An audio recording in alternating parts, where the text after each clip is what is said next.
massacre. Yeah. And we have seen also. Yeah. We see now a film from Azovstal, from Mariupol. Yeah. You were there lots of time. Can you tell us what was happening there? So Mariupol was the moment we understood that this war would really be difficult. The Ukrainian soldiers were hiding behind civilians' back. They really use civilians as human shield. That's where they began to use this technique on a very high scale way. That's why the liberation of Mariupol took several months. Even in Azovstal, they have taken hundreds of civilians there. Officially, like, to protect them. In reality, it was to protect themselves, because they knew that the Russian army will not heavily bomb the Azovstal plant if they knew there were civilians. I have an history like this. We made an interview with one inhabitant of Mariupol who was living in a high building, and the high building was a bit destroyed but not completely. And we discussed with him, and he explained that these high buildings, the Ukrainian soldiers stayed there 3 weeks, because it was really well oriented and in a form not a complete circle, but almost. And it helped them to keep this place during 3 weeks against the Russian army.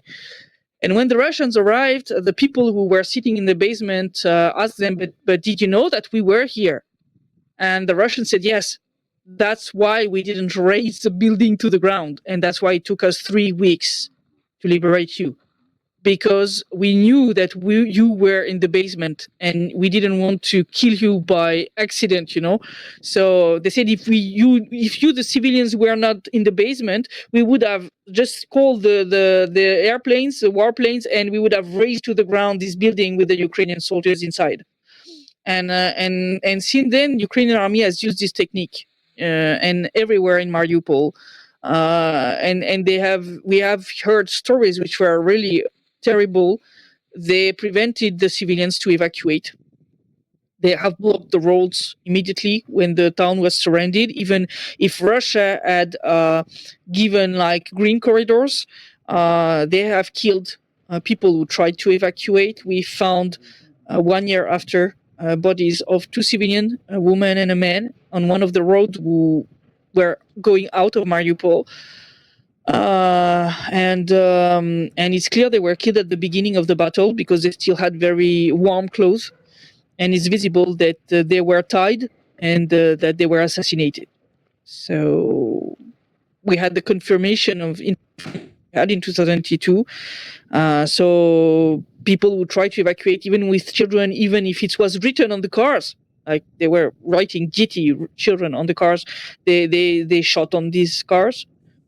And for me, Mariupol was really a terrible stuff, because a lot of buildings were destroyed, and in the courtyard of this, many apartment building, you had tombs. I mean, people were just buried here because it was too dangerous to take them to the cemetery. Shelling were falling everywhere, and they had to bury their loved ones just like this, like they could. And we had to do a lot of work after to exhumate these bodies, identify them clearly, and re-bury them properly, in the cemetery. Really, what I've seen in Mariupol was really terrible. For me, it was, when I heard the stories, the people told me how the Ukrainian soldiers were behaving with them, using them as human shield, as hostages. It was really hard.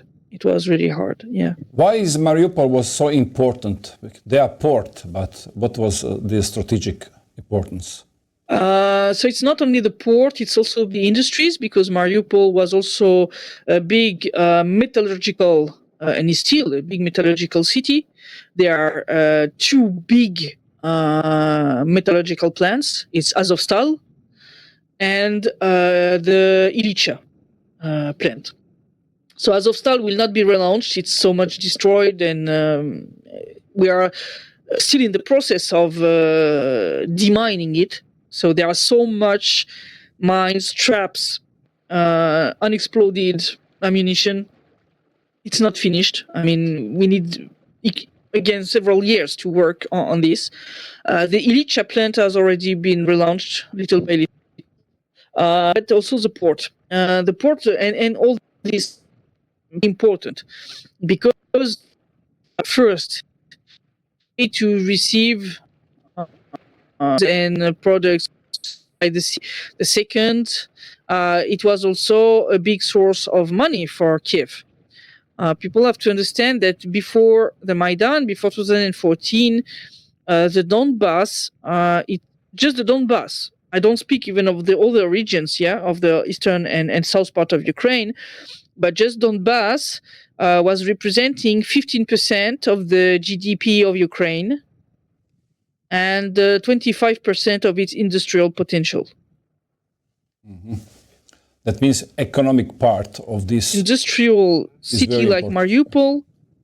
Yeah, it's a very important point. So they could not accept to lose it. So it's one of the big ports of Ukraine. The last one they have is Odessa now. So that's why it was really important for them to defend this place. So that's why they more than 2 months to liberate it. But you have to understand, for people who don't understand, that in 2014, when there was this referendum to secede from Ukraine, towns like Mariupol voted. I mean, the whole Donetsk and the whole Lugansk oblast, the whole regions, voted during these referendums.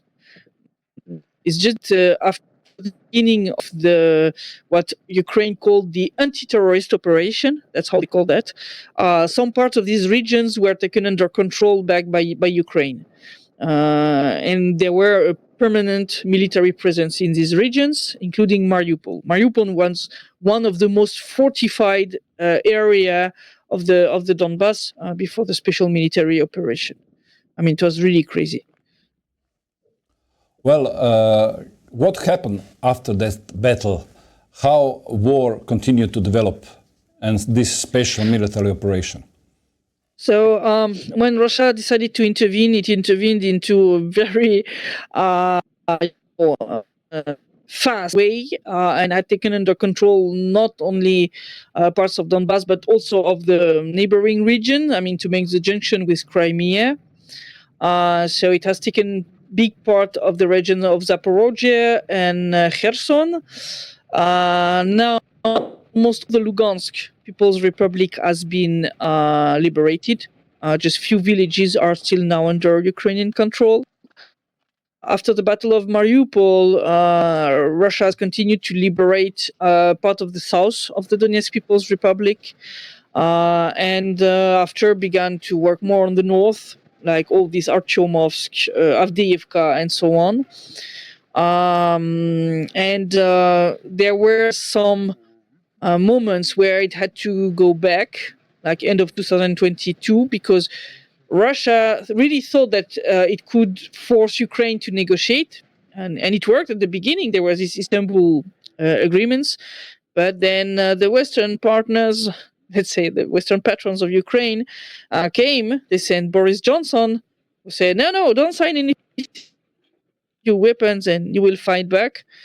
And so there was a moment where the Russian soldiers were really undernumbered faced to the Ukrainians that had to go back a bit, like in Kherson and in the Kharkov region. But since last year and this Ukrainian counteroffensive, which didn't work at all, it is the contrary. Now Russia is again advancing and the front is moving now at a quite fast pace.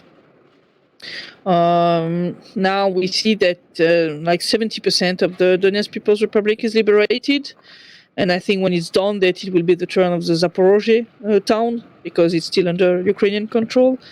We see that we advance also in Kharkov. And this last year, Ukraine made an attack in the region, but it is the same. The territory that is under their control is shrinking day after day.